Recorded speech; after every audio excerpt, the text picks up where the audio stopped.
मानवता हुआ शर्मसार। बच्चे को लावारिस हालत में छोड़कर मां अपने प्रेमी देवर के साथ हुई फरार। आपको बता दें, बसंतपुर प्रखंड क्षेत्र अंतर्गत भगवानपुर पंचायत के समदा वार्ड नंबर 12 में भीसी के समीप लावारिस स्थिति में बच्ची मिली, जिसे स्थानीय लोगों के सहयोग से बच्चे को लाया गया। जिसकी जानकारी स्थानीय लोगों को मिली तो वहां लोगों का भीड़ जम गया और तरह तरह की चर्चाएं होने लगी। वहीं सूचना मिलने पर रतनपुरा थाना अध्यक्ष कृष्ण कुमार सिंह दलबल के साथ पहुंचे। इस दौरान बच्चे मिलने की सूचना चाइल्ड लाइन सुपौल को भी दे दी गई थी, जिसके बाद चाइल्ड लाइन सुपौल की टीम समदा पहुंचकर बच्चे को रेस्क्यू किया।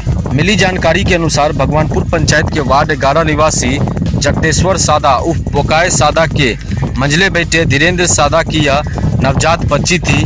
धीरेन्द्र सादा कर्नाटक में मजदूरी करता था और उसकी पत्नी सुनीता देवी अपने मायके दिनबंदी पंचायत के कटैया में रहती थी। सुनीता देवी का प्रेम प्रसंग उनके देवर सुभाष सादा के साथ चल रहा था। इस दौरान सुनीता देवी अपने 2 वर्षीय बेटे को मायके छोड़कर और एक 4 वर्षीय नवजात शिशु को लावारिस हालत में भीसी के झाड़ी के समीप छोड़कर प्रेमी देवर संग फरार हो गई। हालांकि बच्चे की जानकारी लेने रिपोर्टर कटैया पहुंचते हैं तो देखा गया कि लावारिस हालत में नवजात शिशु झाड़ी के समीप पाई गई। वहीं बच्ची के नलिहाल में उनका बड़ा भाई अपने बड़े नाना के पास था और उसकी नानी घर पर नहीं थी। वहीं दूसरी ओर बच्चे के पैतृक घर में भी कोई जानकारी नहीं मिली। दोनों प्रेमी कहां हैं, इसकी जानकारी कहीं नहीं मिल सकी। समदा निवासी वीना देवी ने बताया कि वो अपने निजी जमीन पर घास काटने गई। इसी दौरान बच्चे के रोने की आवाज़ सुनाई दी तो वो डरे सहमे भागकर घर आई और बोली, खेत में भूत है। भूत होने की पुष्टि के लिए महेंद्र मेहता एवं अन्य लोगों के साथ होकर भीसी के समीप गए तो देखा कि बच्ची, एक नवजात बच्ची रो रही थी और बच्चे का शरीर बरसात में पानी से भींगा है।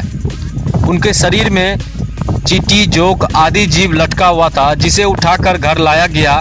बच्चे को कपड़े पहनाकर दूध भी पिलाया गया। वहीं स्थानीय आलोक राज ने बताया कि यह घटना मानवता को शर्मसार कर रही है। बच्चे को इस हालत में छोड़ने वाले लोगों को घोर पाप लगेगी और भगवान उसे कभी माफ नहीं करेगा। बाल कल्याण समिति सुपौल के कार्यपालक सहायक संतोष कुमार ने बताया कि बच्चे का मेडिकल जांचों उपरांत बाल कल्याण समिति में बच्चे को भेजी जाएगी। संस्था में 0 से 6 वर्ष तक के बच्चे की देखभाल की जाती है, जिसके बाद अखबारों के विज्ञापन निकाले जाएंगे। कोई परिजन दावा करेगा तो जांचों उपरांत सही परिजन को बच्ची सौंपी जाएगी। अगर 90 दिनों तक दावा नहीं की जाती है तो बच्चे को लीगली स्वतंत्र किया जाएगा। जो ऑनलाइन आवेदन किया होगा गोद लेने के लिए, उन्हें गोद में बच्ची दी जाएगी। कुछ देर पहले ग्रामीणों के द्वारा बताया गया कि यहाँ पे एक नवजात बच्चा फेंका हुआ है, जिसके सूचना पर हम सभी लोग यहाँ पर पहुँचे हैं तो देख रहे हैं कि एक 4 महीना की बच्ची है, जिसे यहीं के आसपास के अन्य लोगों से भी हम पता कर रहे हैं कि ये बच्चा कहाँ का है। लेकिन जैसा कि लोगों के द्वारा भी पता चल रहा है कि इसी इर्द गिर्द का कोई महिला इस बच्चा को फेंक करके भागी।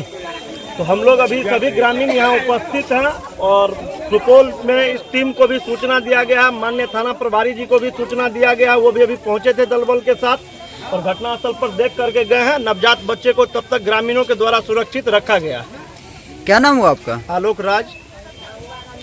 घास काटे लत्ती नोचैत रहे तो ओहिमे कानैत रहे तो कानैत रहे तो डर भेलै तो गेलै हमर पुतोह हमरा कहले एगो भूत कानै छौ तो हमे गेलियै ओठी दरबर दए कऽ तो ओ कलभट छै, ओठी कलभट बना कऽ बैठैत रहियै तो हम अखने के सुनलियै लौगा बच्चा तो हम घर में हल्ला देलियै तो दूध गोड़ा गेलै तो लोग हल्ला देलकै तो लोग नहीं जाए तो कहलियै लौगा बच्चा छै तब लोग गेलै तो ओहिमे से आशा गेलै तो निकाललकै। ओहिमे की नाम भेलै आपको? बिना देली घर की समझा होगा। इसके बाद ये जाएगी बाल कल्याण समिति में जी, और इसके बाद बाल कल्याण समिति इसको जो है ना विधि दत्तकरण संस्थान है जी, जो बच्चा 0 से 6 वर्ष के लिए बच्चा रहता है जी, उसको वहाँ रखा जाएगा और इसका भी फिर जो है पेपर में एडवर्टाइज किया जाएगा जी। अगर कोई परिजन इसका दावा करता है कि मेरा बच्चा है जी, फिर उसका जांच प्रक्रिया करके उसको दिया जाएगा। अगर 90 दिन तक कोई दावा नहीं करते हैं तो इस बच्चा को लीगली फ्री स्वतंत्र किया जाएगा। और जो ऑनलाइन नंबर लगाए होंगे गोद लेने के लिए उनको फिर बच्चा गोद मिलेगा। क्या नाम हुआ आपका? संतोष कुमार। पद आपका? कार्यपालक सहायक हैं, विभाग बाल कल्याण समिति सुपौल।